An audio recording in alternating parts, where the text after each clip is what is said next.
Police in Hainan province say they've caught a man suspected of killing 6 of his family members in Beijing last week.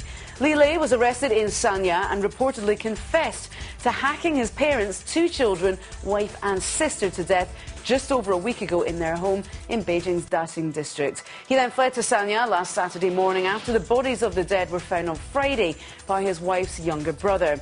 Sanya police said Li told them that the killing was a result of long-time family conflicts. He claimed his wife was domineering and his parents treated him harshly when he was young.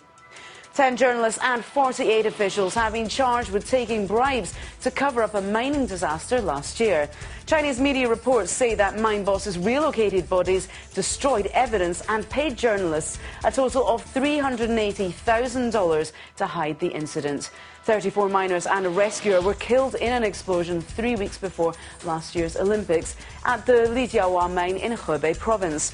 Bosses also reportedly cremated miners' bodies against the wishes of family members, paid grieving relatives to stay silent and sealed the mine shaft with truckloads of dirt.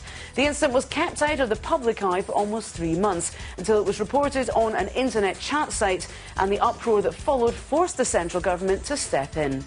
Chinese Premier Wen Jiabao has told European economic officials that China does not intend to run an excessively large trade deficit and will seek to purchase more goods and services from EU companies to help even out trade flows. He made the pledge as a summit between China and the European Union wrapped up in Nanjing. The EU is China's biggest market and takes 20% of its exports. Wen also said it was unfair of some countries to demand that China appreciate its currency while blocking Chinese imports via protectionist policies. The US in particular has taken a number of steps recently to slow a surge in competitively priced imports from China in sectors including steel, tyres and paper. As countries across the globe mark World AIDS Day, China says it's considering lifting its 2-decade-old ban on foreigners with HIV/AIDS entering the country. The proposed scrapping of the ban comes as the nation prepares for next year's Shanghai Expo, which is expected to attract up to 4 million overseas visitors. China's health ministry says it's working with other central government departments to achieve the goal. China is among nearly 70 countries worldwide that deny entry to people with the virus.